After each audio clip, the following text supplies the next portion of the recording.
السلام علیکم ورحمۃ اللہ وبرکاتہ۔ نحمدہ ونصلی ونسلم علی رسولہ الکریم، اما بعد فاعوذ باللہ من الشیطان الرجیم، بسم اللہ الرحمن الرحیم۔ مخلصین لہ الدین، صدق اللہ مولانا العظیم وصدق رسولہ النبی الکریم الامین، ونحن علی ذالک من الشاہدین والشاکرین والحمد للہ رب العالمین۔ الصلاۃ والسلام علیک یا رسول اللہ وعلی آلہ واصحابہ وسلم یا حبیب اللہ۔ الصلاۃ والسلام علیک یا رسول اللہ وعلی آلہ واصحابہ وسلم یا نبی اللہ۔ انتہائی واجب الاحترام سامعین و حاضرین، آج کے خطبہ جمعۃ المبارک میں اسی موضوع کے حوالے سے مزید چند باتیں آپ کی خدمت میں عرض کرنا چاہتا ہوں، جو گزشتہ 2 جمعوں سے میں نے پہلے آپ کی خدمت میں یہ عرض کیا کہ اسلام کا تصور عبادت کیا ہے، اور پھر عبادات میں نماز، اس کی جو حقیقت اور اس کا فلسفہ ہے اس پر آپ کو توجہ دلائی، اور اس کے بعد پچھلا جمعہ جو تھا وہ زکوٰۃ کے حوالے سے، کہ زکوٰۃ اور معاشی مسئلہ جو اسلام نے وسائل معیشت کی منصفانہ تقسیم کی بات کی ہے، اور معیشت کو اور معاش کو جو اہمیت دی ہے، انسانی ضروریات کو براہ راست جس انداز میں ایڈریس کیا ہے، موضوع بحث بنایا ہے، اس کا ہم نے تذکرہ مختصر طور پر کیا۔ آج کے خطبہ جمعۃ المبارک میں چونکہ عبادات کی بات ہو رہی ہے، تو لازم ہے کہ وہ عبادات جن کو عام طور پر مالی اور جسمانی عبادات کہا جاتا ہے، ان کے ساتھ ساتھ ان عبادات کا بھی ذکر کیا جائے جن کو صوفیاء کی اصطلاح میں قلبی عبادات کہا گیا۔ ایک عبادت وہ ہے جو جسمانی طور پر انسان بجا لاتا ہے، نماز ہے، روزہ ہے، اور ایک عبادت وہ ہے جو اپنے مال میں سے خرچ کر کے اللہ کے حکم کے مطابق انسان وہ عبادت، جس طرح کے کوئی صدقہ اور خیرات ہے، اور زکوٰۃ کی صورت میں اور حج کی صورت میں وہ عبادت کہ جس میں جسمانی عبادت بھی ہے اور مالی عبادت بھی ہے۔ تو عام طور پر جب عبادات کا لفظ ہم بولتے ہیں تو اس سے مراد یہی ہوتا ہے، نماز، روزہ، زکوٰۃ اور حج۔ لیکن ان عبادات کے ساتھ قرآن مجید نے کثرت کے ساتھ جن دیگر عبادات کا ذکر کیا ہے، وہ تقوی، اخلاص، توکل، صبر، شکر، اس نوعیت کی عبادات ہیں جن کا تعلق مالی عبادات کے ساتھ نہیں ہے، اس تقسیم کے لحاظ سے جو جسمانی عبادات میں بھی نہیں آتی۔ تو یہ وہ چیزیں ہیں، یہ وہ اعمال ہیں جن کا تعلق جو ہے وہ انسان کی روح اور انسان کے دل کے ساتھ ہے۔ اس لیے آپ دیکھیں کہ قرآن مجید فرقان حمید نے انسان کے دل کو بھی مخاطب کیا ہے براہ راست۔ تو یہ قلبی عبادات کہ فقہا کی زیادہ تر توجہ یہ جسمانی اور مالی عبادات اور ان کے احکام اور مسائل بیان کرنے کی طرف رہی ہے، زیادہ تر توجہ۔ یہ نہیں ہے کہ دوسری طرف ان کی توجہ بالکل نہیں ہے، لیکن ان کا دائرہ یہ تھا۔ اور صوفیاء کی زیادہ توجہ جو ہے وہ قلبی عبادات کی طرف رہی، اس لیے کہ قلبی عبادات کا تعلق تزکیہ نفس کے ساتھ ہے، انسان کی روحانی بالیدگی کے ساتھ ہے، اس کی روح کی پاکیزگی کے ساتھ جو ہے قلبی عبادات کا تعلق ہے۔ اس لیے آپ دیکھیں گے کہ صوفیاء جب بات کریں گے تو وہ تقوی، اخلاص، صبر، شکر، اللہ پر توکل اور اس نوعیت کی دیگر عبادات کا زیادہ ذکر کریں گے، اس لیے کہ صوفیاء کا مطمع نظر لوگوں کی قلبی اصلاح ہے، ان کی روحانی اصلاح ہے، اس لیے ان کا زور اس طرف زیادہ ہے۔ یہ نہیں ہے کہ دوسری چیزیں پیش نظر نہیں ہیں، لیکن اس طرف اس کا زور زیادہ ہے کہ انسان نماز کو ادا بھی کرے، لیکن یہ نماز اس کے دل کے اندر پیوست بھی ہو۔ صرف بظاہر یہی نہیں ہے کہ اس نے رکوع اور سجدہ کر لیا، بلکہ اپنے رکوع اور سجدے کے اندر وہ اس طرح عبادت کرے اور اپنے رب کے حضور اس طرح جھکے کہ گویا کہ وہ اپنے اللہ کو دیکھ رہا ہے۔ احسان کی تعریف یہی ہے نا کہ ان تعبد اللہ کأنک تراہ، کہ گویا کہ تو اللہ تعالیٰ کو دیکھ رہا ہے۔ اور اگر ایسا نہ ہو تو پھر آدمی یہ سمجھے کہ گویا کہ اللہ تعالیٰ مجھے دیکھ رہا ہے۔ یہ کیا ہے؟ خشوع ہے، خضوع ہے، حضور قلب ہے کہ انسان جو عبادت کرنے جا رہا ہے اس عبادت کے اندر اس کا قلبی جھکاؤ اور لگاؤ اور اس کی توجہ اپنے رب کی طرف ہے۔ یہ قلبی عبادات ہے۔ تو میں یہ عرض کر رہا ہوں کہ قرآن مجید فرقان حمید کو جب ہم پڑھتے ہیں تو نماز پنجگانہ اور دیگر عبادات کے ساتھ ساتھ کثرت کے ساتھ جن قلبی عبادات کا ذکر قرآن مجید نے کیا وہ یہی ہے، تقوی ہے، اخلاص ہے، صبر ہے، شکر ہے۔ یہ کثرت کے ساتھ ان کا ذکر کیا۔ اب تقوی کیا ہے کہ اس شعور کے ساتھ اللہ رب العزت کے حضور کھڑا ہونے کا جو تصور ہے اس کو ذہن میں رکھتے ہوئے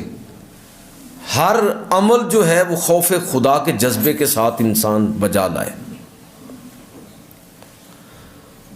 اور جب اسی عمل کو انسان صرف اور صرف اپنے رب کے لیے خالص کر لے اور اس میں کسی چیز کی ملاوٹ نہ ہو تو یہ اخلاص ہے، مخلصین لہ الدین، کہ صرف اور صرف اسی کے لیے وہ اپنے عمل کو خالص کر لے۔ اور جب اس عمل کے بجا لانے میں پیش آنے والی تمام تکلیفوں، دکھ اور مصیبتوں کو انسان برداشت کر کے اس اللہ کے حکم پر عمل کر گزرے، اس کے نتیجے میں جو تکلیفیں اور مصیبتیں اس پر آئی ہیں اس کو برداشت کرنا، یہ صبر ہے۔ اور اس دوران وہ اگر مدد مانگتا ہے اور نصرت طلب کرتا ہے وہ صرف اور صرف اپنے رب سے، یہ توکل ہے۔ اور جب اس کو کامیابی مل جاتی ہے تو وہ اس پر مغرور نہیں ہوتا، تکبر اس کے ذہن میں نہیں آتا، بلکہ شکر گزاری کے ساتھ اس کی گردن اور اپنے رب کے حضور جھکتی چلی جاتی ہے۔ یہ ہے قلبی عبادات کا وہ تصور جو اسلام نے دیا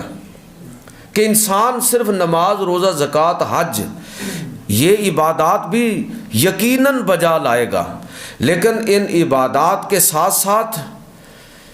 جو چیزیں اس کے جسم و جان پر چھائی ہونی چاہیے اور جو اس کے دل کے اندر پیوست ہونی چاہیے وہ یہ بھی ہے کہ وہ تقوی بھی ہو، اخلاص بھی ہو، اللہ کریم پر بھروسہ بھی ہو، توکل کی صورت میں صبر اور شکر کا جذبہ بھی اس کے دل کے اندر موجزن ہو۔ تو یہ وہ شخص ہے جو صحیح معنوں میں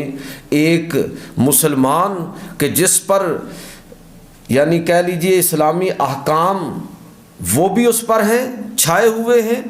اور تصوف کا جو روحانی پہلو ہے وہ بھی اس پر غالب ہے۔ یہ ہمارے ہاں ہم ان دونوں چیزوں کو الگ الگ کر چکے ہیں۔ لوگوں نے یہاں تک کہہ دیا کہ تصوف ایک غیر اسلامی اپروچ ہے، تصوف ایک متوازن دین ہے، لیکن میں عرض کرنا چاہوں گا کہ یہ اصل میں دین کا وہ روحانی پہلو ہے کہ جس کے بغیر دین بے روح ہو جاتا ہے۔ اگر نماز پڑھی ہے تو یہ عبادت ہے، یہ فقہ ہے، آپ نے ایک اسلامی قانون پر، ایک حکم پر عمل کیا ہے، لیکن اگر اس نماز کے اندر خشوع و خضوع نہیں ہے تو وہ نماز خالی خولی ہے۔ یہ تصوف کیا ہے؟ وہ خشوع و خضوع ہے۔ نماز کو ان قوانین کے مطابق ادا کرنا جو فقہا اور اہل علم نے بیان کیے ہیں، یہ کیا ہے؟ یہ فقہ ہے، اور اس کے اندر جو روحانی پہلو ہے اس کو مضبوط کرنا یہ تصوف ہے۔ ان میں سے کوئی چیز بھی اگر آپ چھوڑیں گے تو معاملہ گڑبڑ ہو جائے گا۔ ورکاؤ مار راکعین بھی ضروری ہے، اور اس کے ساتھ ساتھ خشوع اور خضوع بھی ضروری ہے۔ قرآن مجید فرقان حمید نے دونوں چیزوں کا ایک ساتھ تذکرہ کیا۔ تو میں عرض کرنا چاہتا ہوں کہ ہمارے ہاں جو فقہ اور تصوف کی علیحدگی ہے، اس سے دونوں طرح کے مسائل پیدا ہوئے۔ تصوف کو نظر انداز کرنے کے نتیجے میں عبادات بے روح ہو گئیں، اور تصوف کو فقہ سے آزاد کرنے کے نتیجے میں تصوف آزاد اور بے قید ہو گیا، پابندی ختم ہو گئی۔ ان دونوں چیزوں کو ساتھ لے کر چلنا ضروری ہے۔ یہ اسلام کا جو تصور عبادت ہے اس کو صحیح معنوں میں سمجھنے کے لیے ان دونوں پہلوؤں پر ہماری نظر ہونی چاہیے۔ تو میں عرض کر رہا ہوں کہ ان قلبی عبادات میں سے جن کا قرآن مجید فرقان حمید نے کثرت کے ساتھ ذکر کیا، اس میں سے ایک تقویٰ ہے۔ اور تقویٰ کیا ہے؟ میں ایک مثال سے اس کی وضاحت کرنا چاہوں گا۔ حضرت عمر فاروق رضی اللہ تعالیٰ عنہ اور کعب الاحبار، یہ ان کا مکالمہ ہے جو ہماری سیرت کی اور تاریخ کی کتابوں کے اندر عام طور پر نقل ہوا ہے کہ باہمی مکالمے میں حضرت عمر فاروق رضی اللہ تعالیٰ عنہ نے حضرت کعب سے پوچھا کہ یہ تقویٰ کیا ہے؟ تو انہوں نے آگے سے جواب دیا کہ تقویٰ یہ ہے، آپ ذرا یہ بتائیے کہ اگر آپ کسی ایسے جنگل سے گزریں جو خاردار جھاڑیوں سے پر ہو تو آپ وہاں سے کیسے گزرتے ہیں؟ حضرت عمر فاروق رضی اللہ تعالیٰ عنہ نے جواب دیا کہ میں اپنے دامن کو سمیٹ لوں گا، اپنے کپڑے سمیٹ کر وہاں سے گزروں گا تاکہ ان خاردار جھاڑیوں کے اندر میرا دامن الجھنے نہ پائے، اور بچ بچا کے نکلوں گا، اس انداز میں وہاں سے گزروں گا۔ حضرت کعب رضی اللہ تعالیٰ نے اس کا جواب یہ دیا کہ بس سمجھ لیجئے کہ اسی چیز کا نام تقویٰ ہے کہ انسان اس دنیا کے اندر اس طرح زندگی گزارے کہ جہاں جگہ جگہ گناہوں کے بڑے بڑے درخت اگے ہوئے ہیں، یہ خاردار جھاڑیوں کی طرح گناہوں کے درخت ہیں، جھاڑیاں ہیں، اور انسان نے اس دنیا سے گزرنا ہے۔ اب گناہوں کے اس جنگل سے وہ اسی انداز میں گزرے جس طرح گویا کہ خاردار جنگل سے گزرتا ہے۔ گناہوں کے جنگل سے کیسے گزرے گا؟ کہ اپنے دامن کو سمیٹ لے گا، کہ کسی گناہ کے اندر اپنے آپ کو الجھائے بغیر سلامتی کے ساتھ گزر جائے۔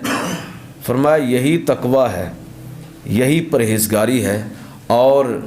اللہ تعالیٰ سے تقویٰ کا مطلب اور مفہوم اسی چیز کا نام ہے۔ تو میں یہ عرض کر رہا ہوں کہ اگر آپ اس تناظر میں دیکھیں تو تمام جو اسلامی عبادات ہیں ان عبادات کا جو حاصل آپ کو نظر آئے گا وہ یہی ہے۔ جو بھی جتنی بھی عبادات کا تذکرہ، اعمال خیر کا تذکرہ قرآن مجید نے کیا ہے تو اس میں آخر میں یہی بات ہوگی۔ اگر روزوں کی بات ہے تو آخر میں یہی ہے کہ اے ایمان والو تم پر روزے فرض کیے گئے جس طرح کہ پہلے لوگوں پر فرض کیے گئے، اور آخر میں فرمایا وَلَعَلَّكُمْ تَتَّقُونَ، تاکہ تم متقی بن جاؤ۔ حج تقویٰ کے حصول کے لیے،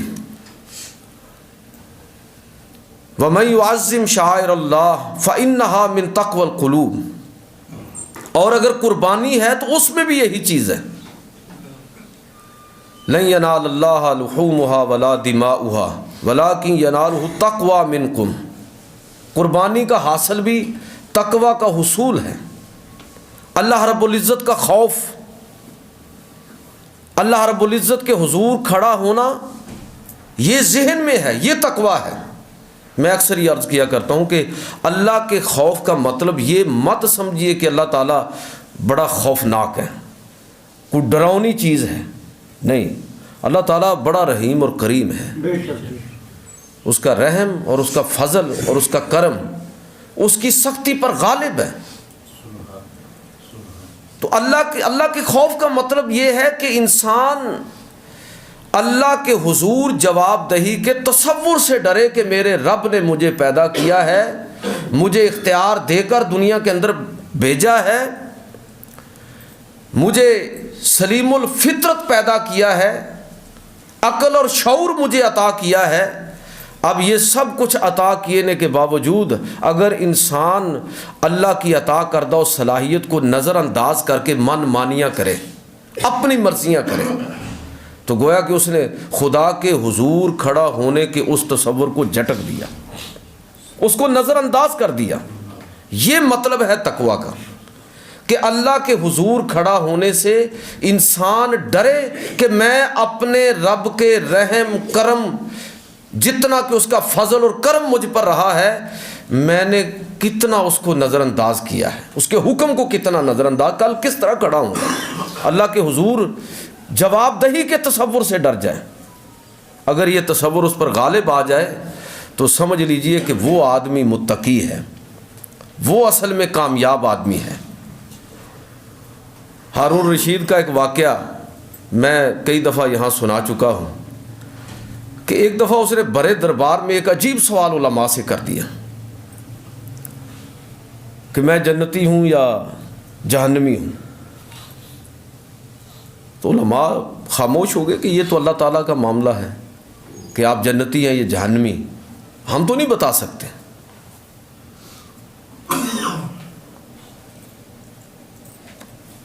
لیکن ایک آدمی انہی میں سے، اس نے کہا جی میں آپ کو اس کی خبر دے سکتا ہوں، لیکن ضروری ہے کہ آپ مجھے پہلے ایک سوال کا جواب دیں۔ اس نے کہا پوچھیے۔ تو اس نے سوال یہ کیا کہ آپ یہ بتائیے کہ کبھی آپ نے گناہوں سے صرف اس وجہ سے اجتناب کیا ہو کہ اپنے رب کو کیا جواب دیں گے؟ جواب دہی کے تصور کی وجہ سے آپ نے گناہ چھوڑ دیا، ورنہ کوئی ایسی رکاوٹ نہ تھی، کوئی اور سبب نہیں تھا، صرف اور صرف اللہ تعالیٰ کے حضور کھڑا ہونے کا جو خوف ہے وہ آپ پر اتنا غالب آیا کہ آپ اس گناہ سے رک گئے۔ کبھی ایسا ہوا؟ تو ہارون رشید نے ایک لمحہ کے لیے سوچا اور پھر کہا کہ ہاں ایسا ہوا ہے۔ ایک دفعہ میں گناہ کبیرہ پر پوری طرح قادر تھا، کوئی مجھے روکنے والا نہیں تھا، کوئی رکاوٹ نہیں تھی، لیکن جب میں اس گناہ کا ارتکاب کرنے لگا، اس گناہ کبیرہ کا ارتکاب، تو اچانک میرے رب کا خوف مجھ پر اتنا غالب آیا کہ میں اس گناہ سے رک گیا، میں باز آ گیا اور وہاں سے نکل گیا۔ تو اس عالم نے کہا کہ میں آپ کو یقین دلاتا ہوں کہ آپ جنتی ہیں۔ تو دیگر علماء جو سن رہے تھے انہوں نے کہا جی آپ کیسے یہ دلیل، بغیر دلیل کے آپ یہ بات کیسے کر سکتے ہیں؟ اگر اس کی کوئی دلیل ہو تو وہ بھی پیش کیجئے۔ تو اس نے پھر یہ آیت پڑھی کہ اللہ رب العزت، میری دلیل قرآن مجید فرقان حمید کی یہ آیت ہے کہ اللہ رب العزت قرآن مجید فرقان حمید کے اندر ارشاد فرماتا ہے وَأَمَّا مَنْ خَافَ مَقَامَ رَبِّهِ وَنَهَى النَّفْسَ عَنِ الْهَوَىٰ فَإِنَّ الْجَنَّةَ هِيَ الْمَأْوَىٰ، کہ جو شخص اپنے رب کے حضور کھڑا ہونے سے ڈر گیا، جواب دہی کا تصور اس پر اتنا غالب آیا کہ اللہ کا خوف اس پر طاری ہو گیا، اور اس نے اپنے وَنَهَى النَّفْسَ عَنِ الْهَوَىٰ، اور اس نے اپنے نفس کو گناہ سے روک لیا، فَإِنَّ الْجَنَّةَ هِيَ الْمَأْوَىٰ، اللہ فرماتا ہے کہ اس کا ٹھکانہ جنت ہے۔ اب میں اور آپ دیکھیں کہ ہم ان خوش نصیبوں میں سے ہیں کہ جو بہت سارے معاملات میں صرف اس وجہ سے بچ جاتے ہیں، رک جاتے ہیں گناہ سے کہ اللہ تعالیٰ کو کل جواب دینا ہے۔ تو پھر آپ اور میں اس پر اللہ کا شکر ادا کریں، تکبر پھر بھی نہیں ہے، شکر ادا کریں کہ اللہ نے ہمیں یہ توفیق عطا فرمائی،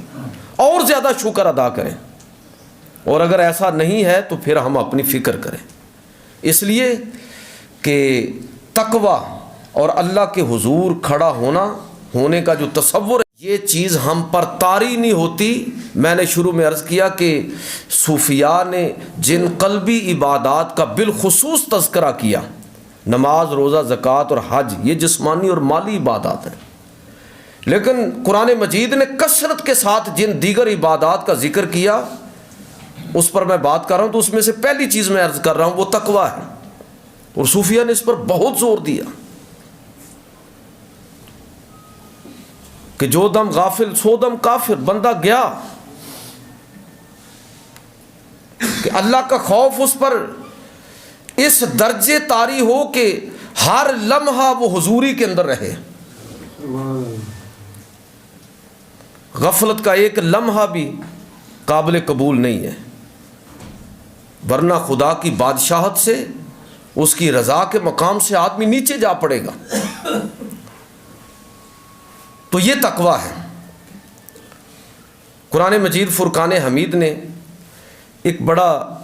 کمپریہنسو قسم کا نقشہ بھی دیا ہے کہ آپ اگر ایک نمونہ دیکھنا چاہتے ہیں کہ متقی کون ہوتا ہے، تو سورۃ البقرہ آیت نمبر 177 اللہ رب العزت قرآن مجید فرقان حمید کے اندر ارشاد فرماتا ہے کہ مومن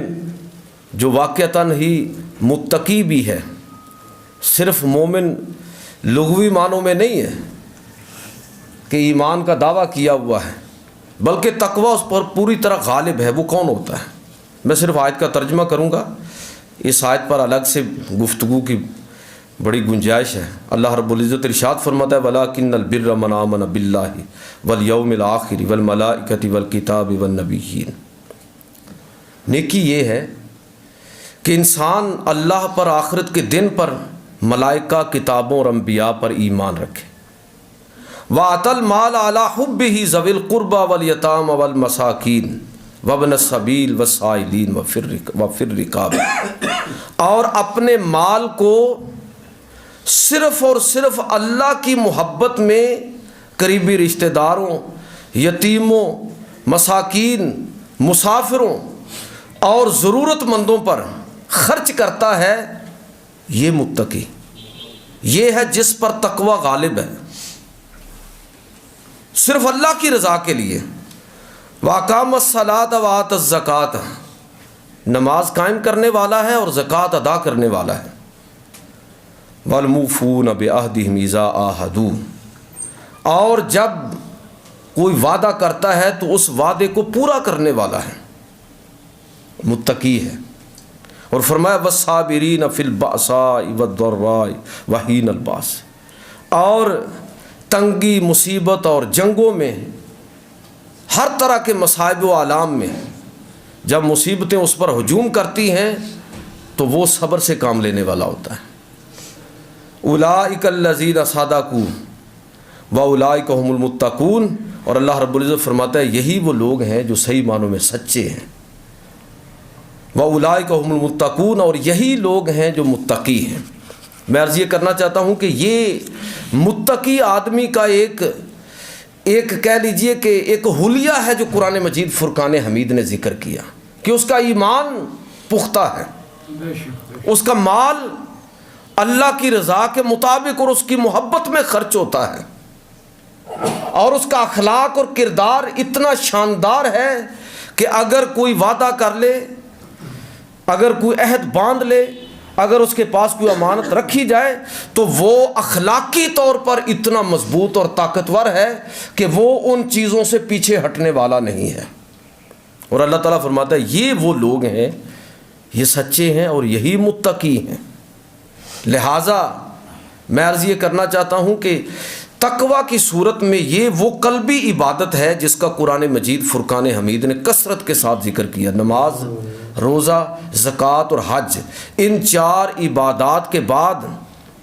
جن قلبی عبادات کا قرآن مجید فرقان حمید نے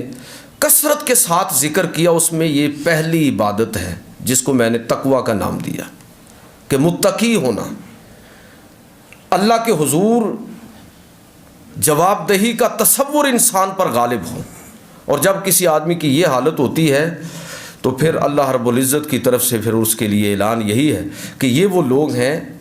کہ جو متقی ہے، جو اللہ سے ڈرنے والا ہے، اللہ کا خوف اس پر طاری ہے، تو یہ وہ لوگ ہیں۔ وَاعْلَمُوا أَنَّ اللَّهَ مَعَ الْمُتَّقِينَ، جان لیجئے کہ اللہ ان متقین کے ساتھ ہے، ان کے ساتھ کھڑا ہے۔ اب آپ خود ہی سوچ لیجئے کہ جس کے ساتھ اللہ کھڑا ہو، جس کی طرف اللہ کھڑا ہو جائے، وہ پلڑا بلا کیوں کر ہلکا ہوگا، وہ شخص کیوں کر ناکام ہوگا۔ تو یہ پہلی چیز میں نے عرض کی۔ دوسری چیز، دوسری قلبی عبادت جس کا قرآن مجید فرقان حمید نے ان الفاظ میں ذکر کیا کہ مخلصین لہ الدین۔ مذہب کا امتیاز ہی یہ ہے کہ وہ انسان کی صرف عقل کو مخاطب نہیں کرتا۔ دیگر علوم جو ہے نا، آپ جتنے یہ ہمارے سائنٹیفک علوم ہیں وہ زیادہ تر عقل انسانی کو مخاطب کرتے ہیں، لیکن مذہب عقل کے ساتھ ساتھ انسان کے دل کو بھی ایڈریس کرتا ہے، دل کو مخاطب بناتا ہے۔ اس لیے کہ جو آپ دیکھ لیجئے حیوانات میں اللہ تعالیٰ نے درخت کو زندگی دی ہے، روح نہیں ہے اس میں۔ یہ روح اللہ تعالیٰ نے انسان کو عطا فرمائی ہے۔ وَنَفَخْتُ فِيهِ مِن رُوحِي، اور صرف یہ نہیں ہے کہ روح دی ہے، بلکہ اللہ تعالیٰ فرماتا ہے کہ میں نے اس میں روح پھونکی ہے۔ اور یہ اللہ رب العزت نے انسان کو جو اشرف المخلوقات بنایا، تو یہ روح سلیم الفطرت، انسان کو فطرت سلیمہ پر پیدا کیا، عقل دی، دانش دی، شعور دیا، اور روح اس کے اندر ڈالی، اور کہا اور اس کو اپنی طرف منسوب کیا، میں نے ڈالی ہے، میں نے انسان کو اپنے ہاتھوں سے بنایا ہے۔ حدیث میں آتا ہے کہ اللہ نے انسان کو اپنی شکل و صورت پر پیدا کیا ہے۔ انسان اللہ کا عظیم شاہکار ہے۔ اس عظیم شاہکار کو اللہ رب العزت نے دماغ بھی دیا ہے اور دل بھی دیا ہے، اور قرآن مجید فرقان حمید نے، دین اسلام نے انسان کی عقل کے ساتھ ساتھ اس کے دل کو بھی مخاطب کیا۔ ایک حدیث میں یہ بڑا دلچسپ نکتہ اللہ کے نبی صلی اللہ علیہ وسلم نے بیان فرمایا کہ الا وان فی الجسد مضغہ، ہے لوگوں سنو، جسم کے اندر ایک لوتھڑا ہے، اذا صالحت صالح الجسد کلہ، جب وہ صحیح ہوتا ہے تو پورا جسم ٹھیک ہوتا ہے، واذا فسدت فسد الجسد کلہ، اور جب اس کے اندر گڑبڑ ہوتی ہے تو پھر سارے کا سارا جسم جو ہے وہ متاثر ہوتا ہے، سارے کا سارا جسم جو ہے اس کی زد کے اندر آ جاتا ہے۔ الا وہی القلب، سنو کہ وہ دل ہے۔ اور آپ نے وہ اکثر حدیث سنی جس میں یہ وضاحت بھی ہے کہ نبی کریم صلی اللہ علیہ وسلم نے فرمایا کہ جب کوئی انسان گناہ کرتا ہے تو اس کے دل کے اوپر ایک سیاہ دھبا پڑتا ہے، توبہ کرے، لوٹ آئے، اللہ تعالیٰ دل کو صاف کر دیتا ہے، بندہ پھر روحانی ترقیوں کی طرف اس کا سفر شروع ہو جاتا ہے۔ لیکن اگر انسان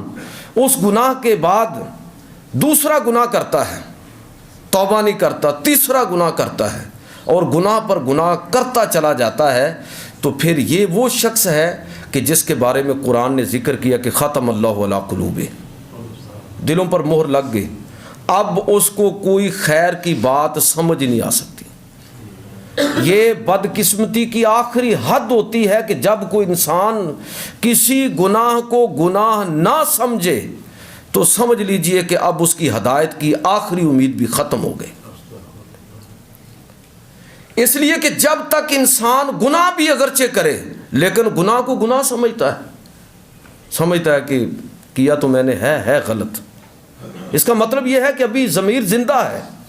ابھی دل بیدار ہے، لیکن جب وہ اس کی کیفیت یہ ہو جائے کہ گناہ پر گناہ کیے جا رہا ہے اور اب اس کے دل کے اندر کوئی خلش بھی پیدا نہیں ہوتی، تو سمجھ لیجئے کہ اب وہ گمراہی کی آخری حد پر پہنچ گیا۔ اس کے بعد ہدایت کا دروازہ بندے نے خود اپنے اوپر بند کیا ہے، اللہ نے بند نہیں کیا۔ یہ گمراہی کی آخری حد ہے۔ اس لیے قرآن مجید فرقان حمید کو پڑھتے ہوئے اور اللہ کے پیغمبر صلی اللہ علیہ وسلم کی ہدایات کو مد نظر رکھتے ہوئے جو دوسری بڑی قلبی عبادت جس کا ذکر ہے وہ اخلاص ہے، اور اخلاص کا تعلق ظاہر ہے کہ انسان کے دلی کیفیات کے ساتھ ہے۔ میں آپ کے ساتھ مخلص ہوں یا نہیں ہوں یہ آپ نہیں جانتے، ظاہر میں ہی جانتا ہوں۔ میں دوسرے کے بارے میں اپنے ذہن میں دل میں کس طرح کے تصورات لیے ہوئے ہوں یہ کوئی دوسرا نہیں جانتا، میں ہی جانتا ہوں۔ یا اللہ جانتا ہے یا وہ انسان، اور اللہ رب العزت نے اس اخلاص پر ساری زندگی کا مدار رکھ دیا کہ انسان کے جتنے اعمال ہیں، اللہ کے نبی صلی اللہ علیہ وسلم ایک جملے کے اندر وہ بات ختم کر دی کہ انما الاعمال بالنیات، انسان کے اعمال کا دار و مدار اس کی نیت پر ہے۔ بظاہر بڑے اچھے عمل کرنے والا آدمی بھی اللہ کے ہاں کیا مقام اور مرتبہ رکھتا ہے، دنیا کے اعتبار سے اس کو وہ سب کچھ ملے گا جو وہ کر رہا ہے، جو نیکی وہ دنیا میں کرے گا، اس کا چاہے وہ مسلمان ہو چاہے وہ کافر ہو، غیر مسلم کو بھی جو دنیا کے اندر وہ نیکی کرے گا، چونکہ دنیا کا حصول ہی اس نیکی میں اس کے پیش نظر تھا، اللہ رب العزت اس کو اس کے اجر و ثواب سے محروم نہیں فرمائے گا، دنیا میں اس کو اس کا اجر دے دے گا، اس کو عزت بھی ملے گی، مقام بھی ملے گا۔ یہ کافر قوموں کو جو عزت اور احترام اور وقار دنیا کے اندر حاصل ہے تو وہ ظاہر ہے کہ ان کے اندر کوئی خوبیاں ایسی ہوں گی، آپ تلاش کریں، کوئی ایسے اخلاقی وصف ہوں گے ان قوموں کے اندر کہ اللہ نے باوجود اس کے کہ وہ مسلمان نہیں ہیں لیکن قوموں کی برادری کے اندر ان قوموں کو عزت دے دی ہے، ان کو سب پر برتر کر دیا ہے، ان کو غالب کر دیا ہے، اس لیے کہ ان قوموں کے اندر بعض ایسے اخلاقی وصف آپ کو نظر آئیں گے، ایسی خوبیاں آپ کو نظر آئیں گی۔ لیکن اگر بندہ مومن ہو، مسلمان قوم ہو، اور وہ دل میں بھی اور ظاہر اور باطن میں یکساں ہے، تو کوئی دنیا کی طاقت اس پر غالب نہیں آ سکتی۔ انتم الاعلون، اللہ کا اعلان ہے، تم ہی سر بلند ہوگے، ان کنتم مؤمنین، اگر تم مومن ہو تو تم ہی سر بلند ہوگے، تم ہی کامیاب ہوگے۔ جب تک یہ حالت ہماری رہی، آپ دیکھ لیجئے کہ دنیا پر 1000 سال سے بھی زیادہ تک مسلمانوں کا غلبہ رہا، سیاسی غلبہ بھی، اخلاقی اور تہذیبی غلبہ بھی اللہ رب العزت نے مسلمانوں کو عطا فرمایا۔ کس بنیاد پر؟ صرف سیاسی غلبہ، صرف ریاست اور سیاست یہی کافی نہیں ہوتی۔ آپ دیکھ لیں کہ ایک دور میں ہلاکو نے اور چنگیز خانی فوجوں نے جو مسلمانوں کے ساتھ کیا، اور ہلاکو نے جو بغداد پر قبضہ کیا، تو بظاہر تو مسلمان مغلوب ہو گئے سیاسی طور، لیکن اخلاقی طور پر مسلمان اس دور میں بھی اتنے مضبوط تھے کہ اقبال کے بقول پاسباں مل گیا کعبے کو صنم خانے سے، یہ ایسے تلپٹ ہوا معاملہ۔ مسلمان اخلاقی طور پر مضبوط تھے، کردار کے اعتبار سے کوئی دوسری قوم ممکن نہیں تھا کہ ان پر غالب آ سکے۔ بات دوسری طرف نکل جائے گی، میں کہنا یہ چاہتا ہوں کہ اللہ رب العزت نے خاص طور پر جو ذکر فرمایا ان عبادات کے ساتھ، نماز، روزہ، زکوٰۃ اور حج کے ساتھ جن قلبی عبادات کا کثرت کے ساتھ ذکر آیا، اس میں سے دوسری بڑی عبادت جس کی طرف صوفیاء نے بہت توجہ دی، بہت زور دیا، وہ انسان کا اخلاص ہے، اس کا مخلصین علی الدین کا پیکر مجسم بننے کا تصور ہے، جس کو صوفیاء نے بار بار ذکر کیا کہ دل کی صفائی، نفس کی پاکیزگی، کہ اس کی حفاظت اور اپنی نیت کو ٹھیک رکھنا، اس کے بغیر اللہ کے حضور کوئی عبادت نہیں ہوگی، کوئی عمل جو ہے وہ قابل قبول نہیں ہوگا۔ آپ انبیاء کو دیکھ لیں، ان کی دعوت بھی اسی چیز کا پرتو نظر آئے گی آپ کو کہ وما اسألکم علیہ من اجر ان اجری الا علی رب العالمین، کہ وہ بھی یہی کہیں گے کہ ہم اس پر کوئی اجر و ثواب، دعوت اور تبلیغ اور خیر کی ان باتوں پر کوئی اجر و ثواب نہیں، بلکہ اس کا اجر ہم اپنے رب کے پاس محفوظ کرتے ہیں۔ ہمارا یہ دعوت و تبلیغ کا جو بھی یہ خدمت ہے،